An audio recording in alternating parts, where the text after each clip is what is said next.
वैसे तो ताजमहल की कंट्रोवर्सीज का इतिहास काफी लंबा रहा है, लेकिन अपनी कहानी की शुरुआत करते हैं सबसे रीसेंट कंट्रोवर्सी से।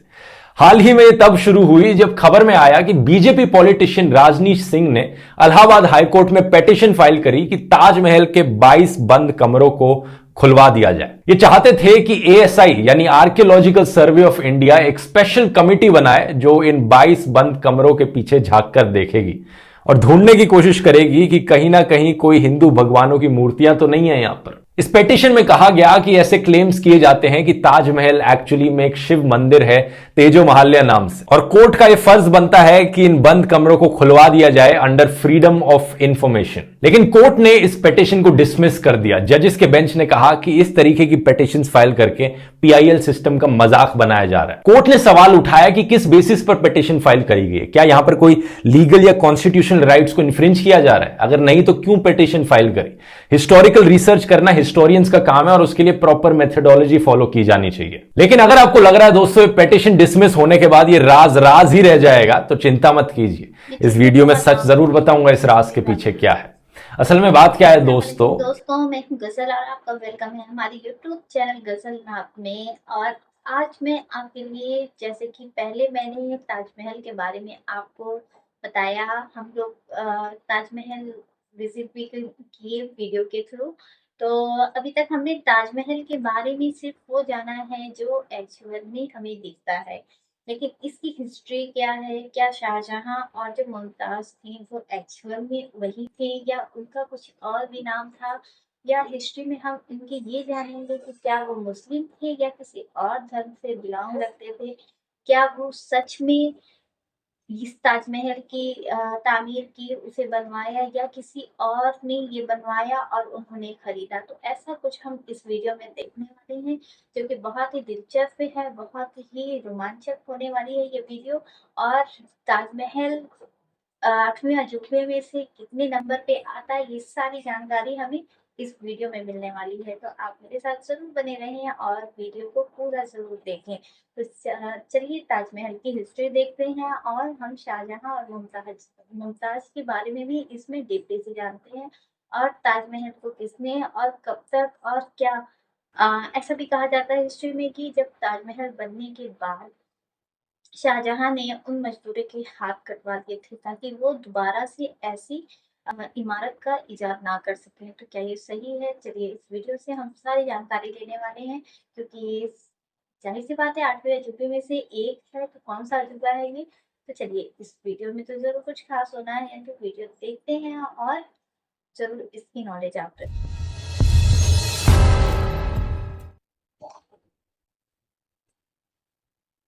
नमस्कार दोस्तों, क्या है रहस्य ताजमहल का? आखिर क्या छिपा है ताजमहल के उन 22 बंद दरवाजों के पीछे?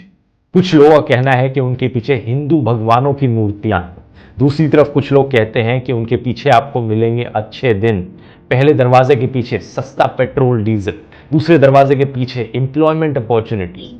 कुछ लोग तो यह तक कहते हैं कि ताजमहल एक्चुअली में एक शिव मंदिर है जिसका असली नाम है तेजो महाल्य। एक थ्योरी के अनुसार मुगल बादशाह शाहजहां ने इसे नहीं बनाया था, बल्कि इसे बनाया गया था राजा परमारदी देव के द्वारा 13th सेंचुरी में। उसके बाद यह पास डाउन हुआ राजा मानसिंह को, और शाहजहां ने एक्चुअली में ताजमहल को खरीदा उनके पोते राजा जय सिंह से। ऐसी ही एक और पॉपुलर थ्योरी ताजमहल के बारे में बताई जाती है कि एक्चुअली में शाहजहां ने 20,000 लेबरर्स के हाथ कटवा दिए थे ताजमहल बनाने के बाद, ताकि वो जो वर्कर्स हैं जिन्होंने ताजमहल को बनाया वो कोई भी ऐसा इतना सुंदर मॉन्यूमेंट ना बना पाए। अब एक थ्योरी के अनुसार तेजो महाल्य बना था 13th सेंचुरी में, दूसरी के अनुसार शाहजहां ने अपने वर्कर्स के हाथ कटवाए थे 17th सेंचुरी में, 450 साल बाद। तो ऐसा तो हो नहीं सकता कि ये दोनों चीजें सच हो। इसलिए आज की वीडियो में आइए सच जानने की कोशिश करते हैं दोस्तों, क्या है इतिहास ताजमहल का? इन अलग अलग थ्योरीज में कितनी सच्चाई है और क्या छिपा है ताजमहल के उन बंद 22 दरवाजों के पीछे?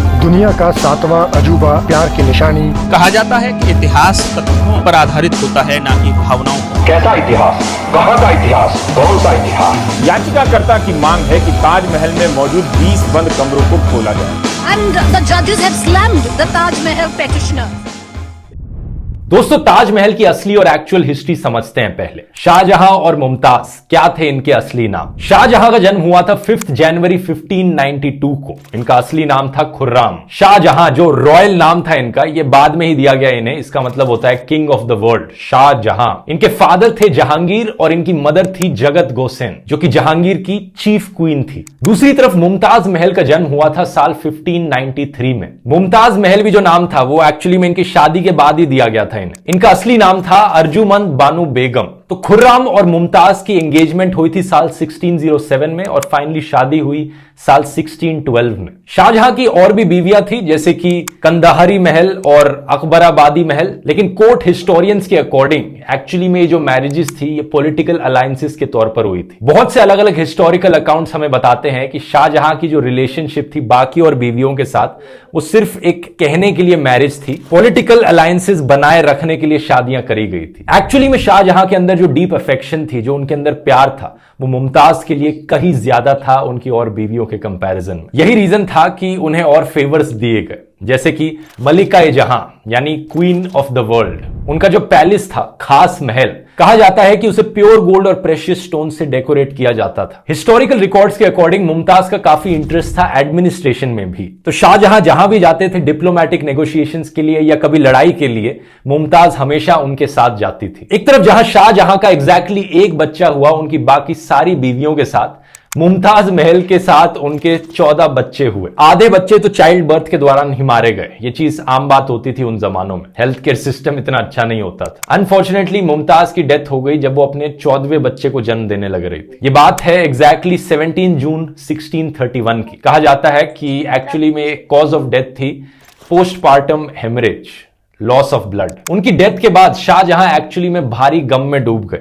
वो पैरालाइज हो गए अपनी ग्रीफ से। कई दिनों तक, हफ्तों तक रोते रहे और कहा जाता है कि 1 साल तक वो आइसोलेशन में चले गए थे मोर्निंग करने के लिए। जब वो वापस आए, उनके बाल सफेद हो चुके थे, उनकी कमर झुक चुकी थी और उनके चेहरे पर थकान दिखती थी। इस्लामिक थियोलॉजी में माना जाता है कि मृत्यु के बाद जो बॉडी होती है वो मिट्टी में मिल जाती है, लेकिन जो आत्मा होती है वो ग्रेव में रहती है। आत्मा बाद में जजमेंट डे के पास जाती है, जब डिसाइड होता है कि वो स्वर्ग में जाएगी या नर्क में जाएगी। तो जो ग्रेव होता है उसे फाइनल रेस्टिंग प्लेस माना जाता है एक आत्मा की, सोल की। शाहजहां का यह मानना था कि मुमताज की आत्मा की जो फाइनल रेस्टिंग प्लेस होगी वो बहुत ही ग्रैंड होनी चाहिए, लाजवाब होनी चाहिए। जब उन्होंने ताजमहल बनाने का फैसला किया तो चीफ आर्किटेक्ट उस्ताद अहमद लाहौरी, उन्हें टाइटल दिया गया नादिर असर का, the wonder of the age. जो व्हाइट मार्बल पैनल्स पे कैलीग्राफी करी गई है वो करी गई है अब्दुल हक शिराजी के द्वारा। 1000 से ज्यादा हाथियों का इस्तेमाल किया गया था बिल्डिंग मटेरियल को ट्रांसपोर्ट करने के लिए। व्हाइट मार्बल को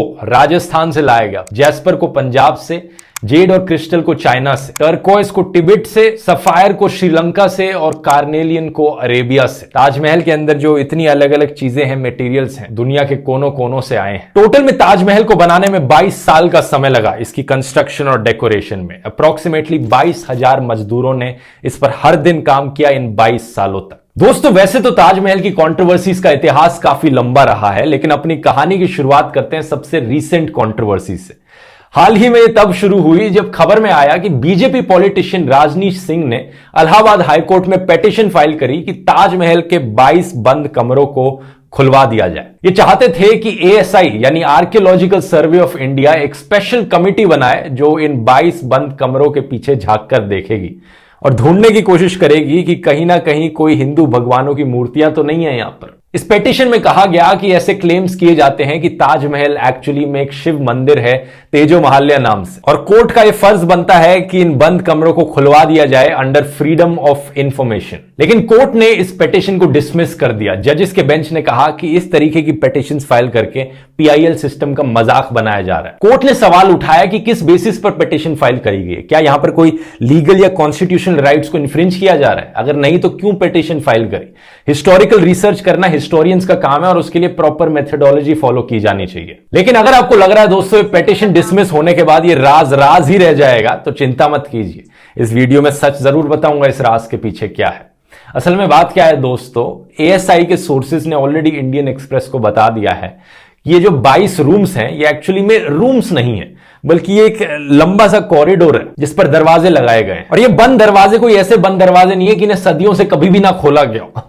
एएसआई के स्टाफ इनके अकॉर्डिंग ताजमहल के इन कमरों को हर हफ्ते जाकर या 2 हफ्ते में एक बार जाकर इनकी सफाई करता रहता है। एक रिटायर्ड एएसआई ऑफिशियल ने बताया कि यहां दीवारों पर कुछ भी नहीं है और बेसमेंट में ऐसे कमरे बने रहना कोई अनयूजुअल चीज नहीं है मुगल मॉन्यूमेंट्स के लिए। जो हुमायूंस टूम है दिल्ली में और जो सफदरजंग टूम है वहां पर भी ऐसे ही अंडरग्राउंड बेसमेंट में कमरे हैं जो एक तरह का कॉरिडोर बना रहे हैं और ये स्ट्रक्चरल एलिमेंट के तौर पर काम कर रहे हैं जिसके ऊपर पूरा ये ढांचा टिका हुआ है। एक और रिटायर्ड एएसआई ऑफिशियल ने बताया कि एक्चुअली में ये जो एरिया है ये इसलिए बंद किया गया है क्योंकि टूरिस्ट के लिए कुछ है ही नहीं वहां पर देखने के लिए। अननेसेसरली उन्हें खोलकर रखा जाएगा तो ज्यादा भीड़ आ जाएगी और मॉन्यूमेंट को प्रिजर्व रखने के लिए उन एरियाज को लॉक करके रखा गया। ताजमहल आखिर में एक प्रोटेक्टेड वर्ल्ड हेरिटेज साइट है जहां पर हर रोज 1 लाख से ज्यादा लोग आते हैं, तो कॉन्स्टेंटली इतने ज्यादा लोगों के आने जाने से वेयर एंड टियर ना हो, मॉन्यूमेंट प्रोटेक्टेड रहे। अब पेटिशन के डिसमिस होने के बाद भी, एएसआई ऑफिशियल्स का इतना सब कहने के बाद भी ये डिबेट बंद नहीं हुई। कुछ मीडिया वालों ने, सोशल मीडिया पर कुछ लोगों ने इस डिबेट को जबरदस्ती जारी रखा। ऑलमोस्ट ऐसा लग रहा था कि मानो किसी को फायदा पहुंच रहा हो ऐसी चीजों पर चर्चा करके। तो हुआ क्या, 3 से 4 दिन बाद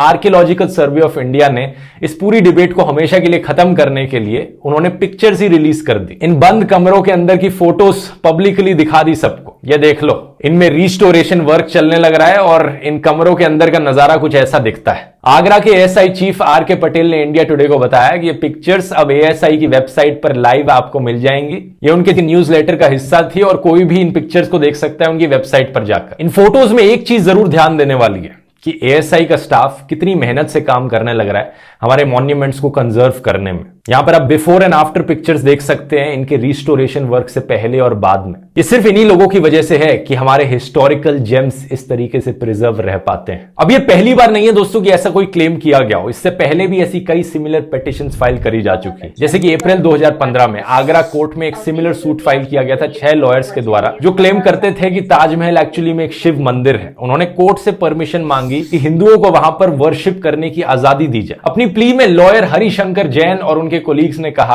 कि एक्चुअली में राजा परमादी देव ने तेजो महालय मंदिर बनाया था साल 1212 में। यह मंदिर बाद में इनहेरिट कर लिया गया था राजा मानसिंह के द्वारा 17वीं सेंचुरी में। इसके बाद में इस प्रॉपर्टी को होल्ड किया गया था राजा जय सिंह के द्वारा और तब शाहजहां ने 1632 में इसे एनेक्स कर लिया था। और मुमताज महल की डेथ के बाद, शाहजहां की वाइफ की डेथ के बाद इस मंदिर को कन्वर्ट कर दिया गया था एक मेमोरियल में मुमताज के लिए। कोर्ट ने एक्चुअली में इस वक्त central government, union ministry of culture, home secretary और एएसआई को कहा कि वो इस क्लेम को लेकर अपने रिप्लाई सबमिट करें। अब सरकार ने अपने रिप्लाई में इस पॉसिबिलिटी को डिनाई कर दिया। नवंबर 2015 में union cultural minister Mahesh Sharma ने लोकसभा में बताया, सरकार को आज तक कोई एविडेंस नहीं मिला इस चीज का कि ताजमहल एक हिंदू टेंपल था। एएसआई का भी यही कहना था। 2017 में आर्कियोलॉजिकल सर्वे ऑफ इंडिया ने कहा था ताजमहल एक टूम है, ना कि कोई टेंपल। वैसे ये चीज काफी डिफरेंट है ज्ञानवापी मस्जिद वाली कंट्रोवर्सी से, क्योंकि वहां पर एक्चुअली में प्रूफ एग्जिस्ट करता है कि वहां पर एक मंदिर था।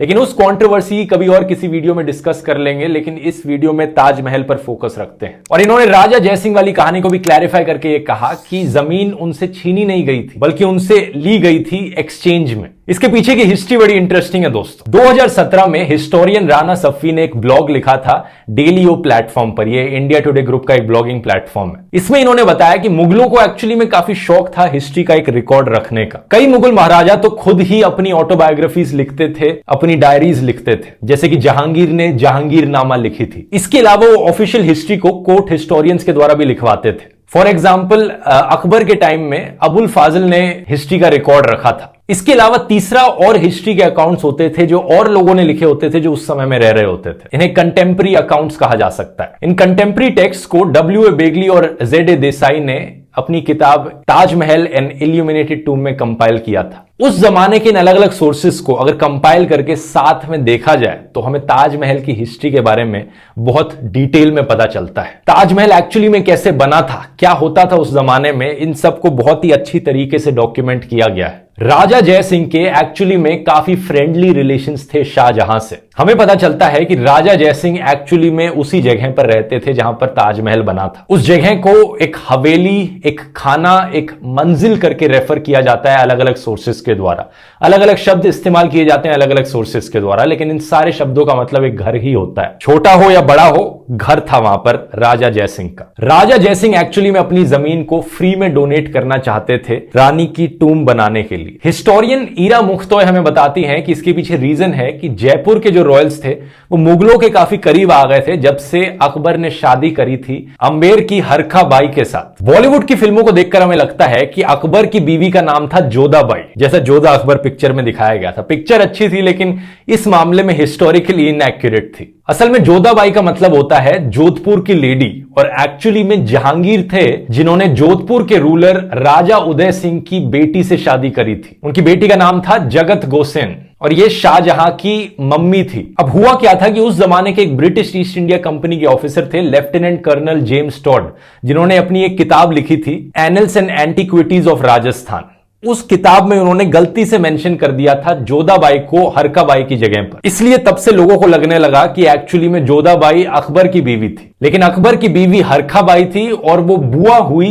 राजा मानसिंह की, और राजा मानसिंह ट्रस्टेड जनरल अकबर के। अब अकबर के पोते थे शाहजहां और राजा मानसिंह के पोते थे राजा जयसिंह। तो आप समझ ही सकते हो कि इन दोनों के इतने क्लोज रिलेशंस क्यों थे, राजा जयसिंह और शाहजहां के। यही रीजन था कि राजा जयसिंह ने अपनी जमीन को फ्री में ऑफर किया था कि वो डोनेट कर देंगे शाहजहां को। शाहजहां अपना टूम बना सकते हैं अपनी मुमताज के लिए। लेकिन उनके ऑफर के बावजूद भी शाहजहां ने यह जमीन फ्री में एक्सेप्ट नहीं करी। शाहजहां ने राजा जयसिंह को रिटर्न में एक्सचेंज में 4 हवेलियां दी। एग्जैक्टली ये जो ट्रांजैक्शन था इसे ऑफिशियल पेपर्स में रिकॉर्ड भी किया गया है और उस पर डेट लिखी गई है जब हुआ था 28 दिसंबर 1633 को। यह फरमान आज के दिन आपको मिल जाएगा जयपुर के सिटी पैलेस म्यूजियम में। हिस्टोरियन राणा सब्वी ने इसकी एक कॉपी भी अपलोड करी थी ट्विटर पे ट्रांसलेशन के। तो अब सवाल यह उठता है कि यह झूठ किसने फैलाया कि राजा जयसिंह का वहां पर एक मंदिर था जो उन्होंने इनहेरिट किया था और उसे छीना गया शाहजहां के द्वारा। तेजो महल्य हुआ करता था एक शिव मंदिर, इसका तो बिल्कुल ही कोई एविडेंस नहीं है कहीं से तो, लेकिन ये आया होगा ये जो कि आज के दिन हर कहीं सुनने को मिल रहा है। इसका जवाब है दोस्तों एक इंसान का नाम, पुरुषोत्तम नागेश ओक, शॉर्ट में कहा जाए तो पीएन ओक। ये वो इंसान थे जिन्होंने पहली बार इस तेजो महल्य के क्लेम को उठाया। और इंटरेस्टिंगली ये कोई हिस्टोरियन नहीं थे। इन्हें हिस्ट्री बहुत पसंद थी, हिस्ट्री लिखनी भी बहुत पसंद थी, लेकिन ये हिस्टोरियन नहीं थे क्योंकि अपनी मन मर्जी से हिस्ट्री लिखते थे, रीराइट करते थे हिस्ट्री को। दोस्तों आमतौर पर एक हिस्टोरियन की मेथडोलॉजी बहुत ही लंबी होती है, बहुत ही टायरिंग होती है। एक हिस्टोरियन को पुराने अखबारों से, पुरानी मैगजीन से, पुरानी डायरी एंट्रीज से, लेटर्स से, चिट्ठियों से, पेंटिंग से, कोर्ट हिस्टोरियंस के हिस्टोरिकल अकाउंट से, कंटेम्प्रेरी हिस्टोरियंस के अकाउंट से, ट्रैवलर्स ने क्या लिखा था, कार्बन डेटिंग देखकर, ये सब देखकर अंदाजा लगाना पड़ता है, समझना पड़ता है कि एक्चुअली में क्या हुआ था उस जमाने में। समझने के बाद उन्हें अपने शब्दों में इसे लिखना पड़ता है, एक अकाउंट क्रिएट करना पड़ता है अलग अलग सोर्सेस को साइट करके। उसके बाद उनकी राइटिंग को पीयर रिव्यू किया जाता है बाकी और हिस्टोरियंस के द्वारा, ये चेक करने के लिए कि कितना एक्यूरेट है किसी एक हिस्टोरियन के द्वारा लिखा गया अकाउंट। लेकिन पीएन ओक की मेथडोलॉजी इससे बहुत अलग थी। उनकी मेथडोलॉजी थी कि भाई वैटिकन शब्द सुनने में संस्कृत के शब्द वाटिका से काफी सिमिलर लग रहा है, तो हो सकता है कि वैटिकन सिटी एक टाइम पर कोई हिंदू टेंपल होगी। हो क्या सकता है, एक्चुअली में मैं लिख डालता हूं, यही हुआ था। वेस्टमिनिस्टर एबी भी एक हिंदू टेंपल था। ये मैं मजाक नहीं कर रहा हूं दोस्तों, पीएन ओक ने एक्चुअली में यही सब चीजें लिखी थी अपनी पैम्फलेट्स में। अगर ये चीजें सुनने में थोड़ी अजीबोगरीब लग रही हैं, इससे भी ज्यादा अजीबोगरीब चीजें लिखी थी उन्होंने एक पैम्फलेट लिखा था क्रिश्चियनिटी के ऊपर। उन्होंने कहा था क्रिश्चियनिटी एक्चुअली में क्रिश्चियन नीति है। उनके हिसाब से जीसस एक्चुअली में इंडिया में आए थे जब वो 13 से 30 साल की उम्र के बीच में थे और वो क्रिश्चियन नीति सीख कर गए थे। तो जो पूरा क्रिश्चियनिटी धर्म है वो हिंदुइज्म से इंस्पायर्ड है। इतना ही नहीं, उन्होंने ये भी कहा था कि इस्लाम और जूडाइज्म धर्म भी हिंदुइज्म से ही निकल कर आए। आप पूछोगे कैसे? उन्होंने कहा कि इब्राहिम सुनने में ब्रह्मा जैसा लगता है, इब्राहिम की बीवी सारा सरस्वती होंगी, मोजेस महेश होंगे यानी शिव। इनफैक्ट इनके अकॉर्डिंग पूरी दुनिया पर राज किया जाता था एक एंशिएंट हिंदू एम्पायर के द्वारा। तो ताजमहल के टॉपिक पर वापस आए तो ये पहली बार पीएन ओक ही थे जिन्होंने ताजमहल के ऊपर ये कंस्पिरेसी थ्योरी बनाई। इनकी राय में कोई भी मॉन्यूमेंट बनाया ही नहीं मुगलों ने। पहले तो पीएन ओक का कहना था कि ताजमहल एक एंशिएंट हिंदुइज्म का एक वंडर है जो बहुत पुराने जमाने में बना है, लेकिन फिर हिस्टोरियंस ने कहा कि 4th सेंचुरी से पहले की जो बिल्डिंग्स हैं इंडिया में, अगर वो रॉक कट है तो सरवाइव कर पाई है, लेकिन उसके अलावा कोई बिल्डिंग सरवाइव ही नहीं कर पाई, तो ये कैसे पॉसिबल हो सकता है? ताजमहल एक्चुअली में 1600s में ही बना है। ये सुनकर ओक ने अपने क्लेम को रिवाइज कर लिया। फिर उन्होंने कहा कि एक्चुअली में इसे साल 1155 में बनाया गया था राजा परमरी देव के द्वारा, उन राजा देव के चीफ मिनिस्टर के द्वारा। जब खुद के घर का इतिहास हो तो 2 मिनट भी नहीं लगते उसे बदलने में। अच्छा, फिर साल 1989 में इन्होंने एक और पैम्फलेट लिखा था जिसका टाइटल था ताजमहल द ट्रू स्टोरी। अपने ही पैम्फलेट के बेसिस पर इन्होंने कोर्ट में एक PIL फाइल करी साल 2000 में, ये कहते हुए कि अब हमें सच जानना पड़ेगा क्या है। इंटरेस्टिंगली इन्होंने कोर्ट में वो बात भी साइट करी थी कि शाहजहां ने राजा जयसिंह की हवेली को एक्वायर किया था। तो एक लाइन इन्होंने एक्चुअल हिस्ट्री से निकाली और बाकी की हिस्ट्री इन्होंने अपने दिमाग से, अपनी इमेजिनेशन से क्रिएट कर दी। सच बताऊं तो PN ओक एक बहुत ही अच्छे सुपरहिट फिक्शन राइटर बन सकते थे, लेकिन पता नहीं क्यों वो अपने आप को हमेशा एक सेल्फ प्रोक्लेम्ड हिस्टोरियन करके पुकारते थे। सुप्रीम कोर्ट ने भी उनकी पिटीशन को डिसमिस किया था, ये कहते हुए कि वो मिसकंसीव्ड है, और मजाक भी उड़ाया था सुप्रीम कोर्ट ने उनका, कहते हुए कि कोई मधुमक्खी ने इन्हें काट लिया ऐसा लगता है। फिर आते हैं हम साल 2010 में। व्हाट्सएप की शुरुआत होती है, व्हाट्सएप यूनिवर्सिटी की शुरुआत होती है, और PN ओक की ये जो बनावटी कहानियां थी ये व्हाट्सएप यूनिवर्सिटी की थ्योरीज बन जाती हैं। यही फिक्शनल कहानियां बार बार फॉरवर्ड होकर लोगों तक पहुंचती हैं। लोग यकीन कर बैठते हैं कि ये सच्ची कहानियां हैं, और फिर से कोर्ट में हमारे फ्रेश पिटीशंस जाती हैं। हमारे कोर्ट्स का टाइम वेस्ट होता है इन चीजों में। इंटरेस्टिंग चीज ये थी कि व्हाट्सएप यूनिवर्सिटी के इतने सारे फॉरवर्ड कर करके PN ओक ने साल 1155 की बात करी थी, लेकिन जो अभी लेटेस्ट पिटीशन थी कोर्ट में फाइल करी गई थी, उन्होंने कहा था कि इसे साल 1212 में बनाया गया था। याचिका में ताजमहल के इतिहास को लेकर भी बात कही गई, जिसके मुताबिक राजा परमर्दी देव ने साल 1212 में तेजो महालय मंदिर का निर्माण कराया। लेकिन क्या फर्क पड़ता है, यही फर्जी थ्योरीज आज के दिन टीवी पर डिबेट्स का इतना बड़ा मुद्दा बन जाती हैं। और टीवी पर लोग डिबेट तो ऐसे करते हैं कि जैसे मतलब यहां पर एक बहुत बड़ी मिस्ट्री हो, हमें सच अभी तक पता नहीं है क्या है, जबकि सारी सच्चाई बार बार दोहराई जा चुकी है। एक और बहुत ही फेमस क्लेम उठाया जाता है शाहजहां के बारे में कि शाहजहां ने अपने मजदूरों के हाथ कटवा दिए थे ताजमहल के बनने के बाद, ताकि वो ताजमहल जैसा कोई और मॉन्यूमेंट ना बना पाए। हमारे union agriculture minister Narendra Singh Tomar ने भी इस क्लेम को पिछले साल रिपीट किया था, ये कहते हुए आगरा में ताजमहल का निर्माण हुआ और जिन कारीगरों ने निर्माण किया उनके हाथ काट दिए गए थे, लेकिन विश्वनाथ कॉरिडोर का निर्माण करने वाले कारीगर और बेलदारों का फूल वर्षा का स्वागत करके एक नए आयाम को इस देश में नरेंद्र मोदी जी के नेतृत्व में दिया गया। इस क्लेम के बारे में अगर आप थोड़ा लॉजिकली सोचने की कोशिश करोगे तो आपके मन में भी सवाल उठेगा कि ये पॉसिबल कैसे हो सकता था। ये 20,000 वर्कर्स जिन्होंने ताजमहल बनाया, क्या एक ही दिन में सबके हाथ एक साथ काट दिए गए? अगर नहीं तो क्या सबको एक एक करके बुलाया गया कि आओ नेक्स्ट बारी आपके हाथ कट रहे हैं, सबको लाइन में खड़ा किया गया? एक दिन में तो पॉसिबल हो नहीं सकता 20,000 लोगों के हाथ काटना। तो भाई आ जाओ, थर्सडे है, थर्सडे के दिन इन मजदूरों के हाथ कटेंगे। वो वाला मजदूर उसकी बारी सैटरडे को आएगी, उसके हाथ हम सैटरडे को काटेंगे। अगर ऐसे होता तो कोई मजदूर क्या अपना लाइन में खड़े होकर वेट करता कि मेरे हाथ कटने जा रहे हैं सैटरडे तक, मैं रुककर लाइन में खड़े होता हूं? जैसे ही हाथ कटने शुरू होते हैं यहां पर वो तो भाग पड़ते। अब ऑब्वियसली अगर हिस्टोरिकली देखा जाए तो इस चीज का जीरो एविडेंस है कि यह चीज सच थी। अगर यह चीज सच होती तो आर्कियोलॉजिकली हमें स्केलेटन्स मिलते हाथों के कहीं ना कहीं, किसी ना किसी एक किताब में तो इसका मेंशन किया जाता, किसी ना किसी कोर्ट हिस्टोरियंस के द्वारा तो इसका मेंशन किया जाता। कई ट्रैवलर्स आए थे वहां पर उस जमाने में घूमने, फॉरेन के, वो अपनी किताबें लिखते थे, किसी ना किसी एक किताब में तो कहीं ना कहीं तो कुछ मेंशन होता, लेकिन कुछ भी मेंशन नहीं है। इनफैक्ट एविडेंस जो है हमारे पास वो इसका बिल्कुल उल्टा है। शाहजहां ने एक बड़ी सेटलमेंट बनाई थी ताजगंज करके, जो कि आज के दिन तक एग्जिस्ट करती है। हजारों मेसन्स, आर्टिसंस और अलग अलग मजदूर वहां पर असेंबल हुए थे एम्पायर के अलग अलग हिस्सों से, साथ में मिलकर काम करने के लिए। उन मजदूरों के जो डिसेंडेंट्स हुए, आने वाली पीढ़ियां हुई, वो भी आज के दिन तक उसी जगह पर काम करती हैं और अपनी फोरफादर्स की स्किल को प्रैक्टिस करती हैं। एक्चुअली में हुआ क्या था कि ताजमहल बनाने के बाद शाहजहां के मजदूरों ने एक पूरा का पूरा नया इंपीरियल शहर बनाया जिसका नाम था शाहजहानाबाद, यानी दिल्ली। तो थोड़ा लॉजिकली सोचकर देखो, ताजमहल, रेड फोर्ट, जामा मस्जिद, ये सब अराउंड द सेम टाइम बने हैं। अगर उन मजदूरों के हाथ काट दिए जाते तो ये सब इतनी बड़ी बड़ी चीजें फिर से कैसे बना पाते? शाहजहां के पीरियड को एक्चुअली में माना जाता है मुगल आर्किटेक्चर का गोल्डन पीरियड, और ये तभी पॉसिबल हो पाया जब शाहजहां ने अपने मजदूरों को आदर दिया। आज के दिन बहुत से लोगों के लिए ताजमहल एक सिंबल ऑफ लव है। शकील जैसे पोइट्स ने इसके बारे में लिखा है कहते हुए, एक शहंशाह ने बनवा के हंसी ताजमहल, सारी दुनिया को मोहब्बत की निशानी दी। दूसरी तरफ लेजेंडरी पोइट्स जैसे कि सहीर लुधियानवी ने लिखा है, एक शहंशाह ने दौलत का सहारा लेकर हम गरीबों की मोहब्बत का उड़ाया है मजाक। बात इनमें से कोई भी सच हो, लेकिन आज के दिन ये डिनाई नहीं किया जा सकता कि ताजमहल एक आर्किटेक्चर मार्वल है, दुनिया का one of the official 7 wonders of world है और एक यूनेस्को वर्ल्ड हेरिटेज साइट है। इंडिया की one of the most popular tourist attractions, जिसको देखने के लिए दुनिया भर से लोग इंडिया आते हैं। इसमें ना प्राउड होने की कोई बात ही नहीं है, सही मायनों में ये एक इंडिया की शान है। वीडियो इंफॉर्मेटिव लगा, बाकी और हिस्ट्री वीडियोस भी आप इस प्लेलिस्ट में देख सकते हैं। और अगली बार अगर आप किसी को सुने अपने व्हाट्सएप ग्रुप में, अपने फैमिली मेंबर्स में, अपने दोस्तों में ताजमहल के बारे में झूठी अफवाहें फैलाते हुए, तो ये वीडियो जरूर उनके साथ शेयर करना। बहुत बहुत धन्यवाद। तो दोस्तों ये था आज का बहुत ही शानदार, जिसे हम लोग आज जाने हैं ताजमहल के बारे में। तो ये थी ताजमहल की बहुत सारी थ्योरीज जो लोगों के द्वारा निकाली गई है, कुछ अफवाहें फैलाई गई है, कुछ पॉलिटिक्स का निशाना बनाया गया है ताजमहल को, और कुछ धर्म से लेकर इसे इश्यूज में लाया गया।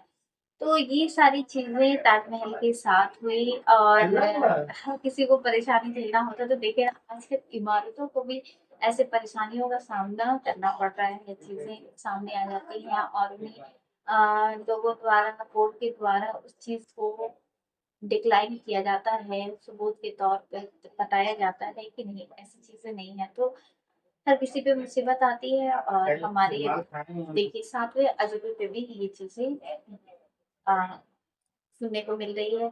तो ध्रुव भाई ने बहुत अच्छा इस पे एक्सप्लेन किया है ताजमहल के बारे में, जो कि बहुत सारी चीजें हम लोग भी सुने हुए हैं कि जो इंडिया के ताजमहल है वो अजूबा जो है वो तो सच में निकला कि हाँ वो 7वां अजूबा है।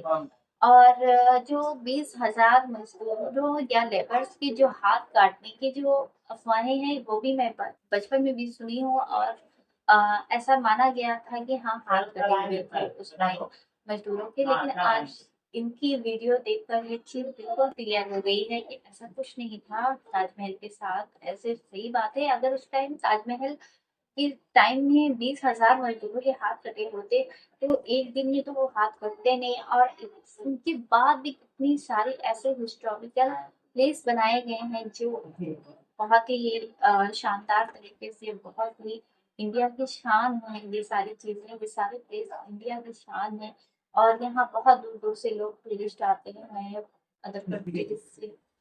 तो ये थी इंडिया की बहुत खास इमारत जो कि है ताजमहल, और बहुत अच्छा इसमें सारी चीजें हमें जानने को मिली है कि इसमें कितने दरवाजे हैं, इसमें कैसे क्या चीजें, कहाँ से पत्थर लाए गए, राजस्थान से, दुनिया के कोने कोने से, अरब से, और बहुत सारी जगहों से पत्थर अलग अलग कलेक्ट करके, और बहुत ही कीमती पत्थरों का इस्तेमाल किया गया है इस ताजमहल में।